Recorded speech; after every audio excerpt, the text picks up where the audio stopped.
Herina, hari ini saya minta waktunya sebentar karena saya mau mewawancara Ibu berkaitan dengan bagaimana mengambil suatu keputusan pada sebuah kasus yang terjadi di sekolah, yang sering terjadi di sekolah kita. Jadi ini ada 5 kasus sebenarnya, 5 kasus ya? 5 kasus ya? 4 kasus.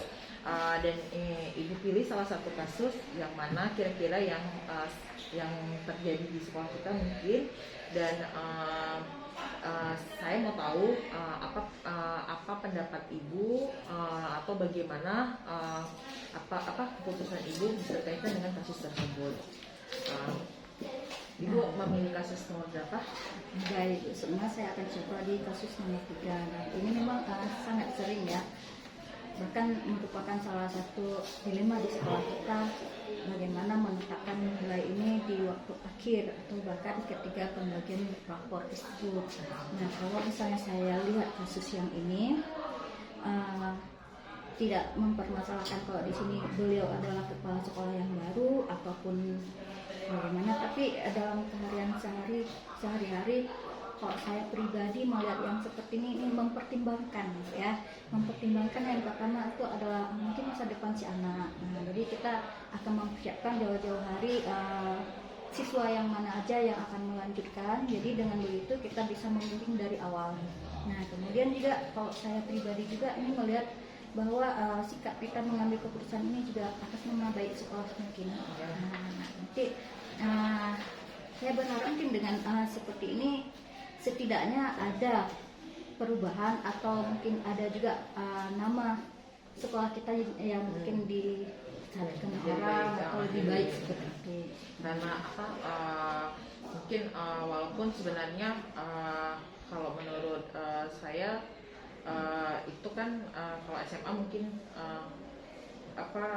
siswa yang lulus kemudian diterima di PTN itu jauh lebih penting ya kalau di SMA. Tapi di SMK sebenarnya kan kita lebih kepada istilahnya jadi mengarahkan siswa itu bisa diterima di dunia kerja atau di dunia industri. Ini kan dalam kasus ini kan pelajarannya pelajaran bahasa Indonesia, tapi secara umum pelajaran bahasa Indonesia. Tapi ini kan kalau kita lihat lagi ke pelajaran bahasa Indonesia ini kan berkaitan dengan banyak hal ya, misalnya untuk dunia kerja itu juga penting kan, misalnya bagaimana cara membuat surat lamaran pekerjaan, bagaimana membuat riwayat hidup atau CV yang bagus kan, dan bagaimana juga pembentukan karakter. Jadi bahasa itu kan menentukan juga karakter anak yang pengguna bahasa Inggris yang baik dan benar ya.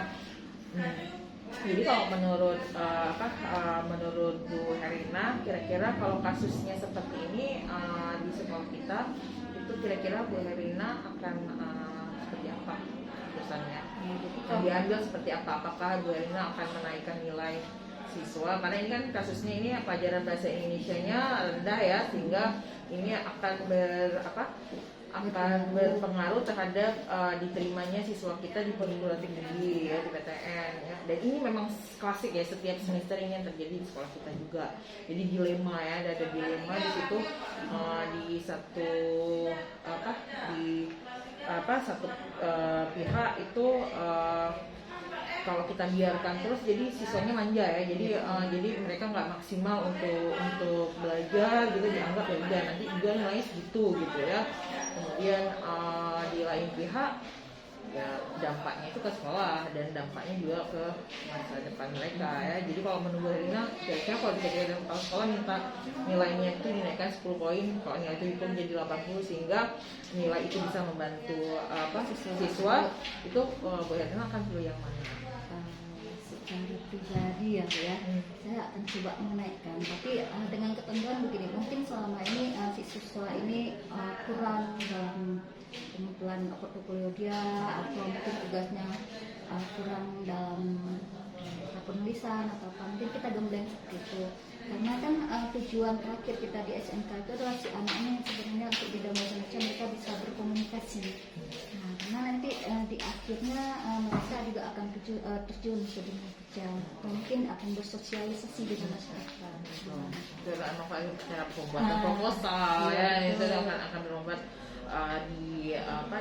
memang dibutuhkan juga, maksudnya nggak cuma ditentukan oleh mereka diterima di perguruan tinggi atau tidak ya, walaupun kan orientasi sekolah kita sebenarnya juga bukan pada bukan untuk maksudnya tujuan untuk lulus di perguruan tinggi negeri ya. Cuman ini kan ada target, di dalam kasus ini target 25% siswanya harus diterima di PTN gitu kan. Memang sebenarnya kan ada 3 prinsip pengambilan keputusan ya. Yang pertama itu kan yang disebut dengan berbasis akhir and base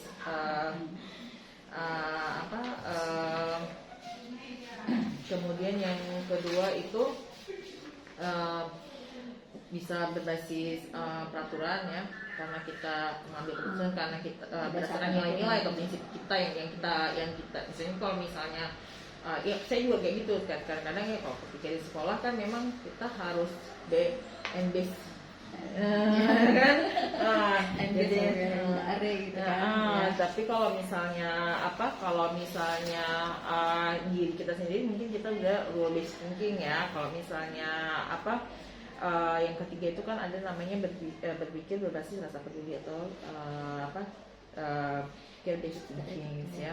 Jadi mungkin sama juga saya sendiri juga gitu, pada akhirnya saya akan mengambil keputusan itu berbasis hasil akhir gitu ya, sehingga yang rule based thinking itu kita kesampingkan kan demi hal yang lebih besar ya, yang kita anggap lebih besar, yaitu masa depan anak, yang kedepannya cita-cita anak yang mau melanjutkan dengan jalur undangan SNPTN, dan satu lagi adalah berkaitan dengan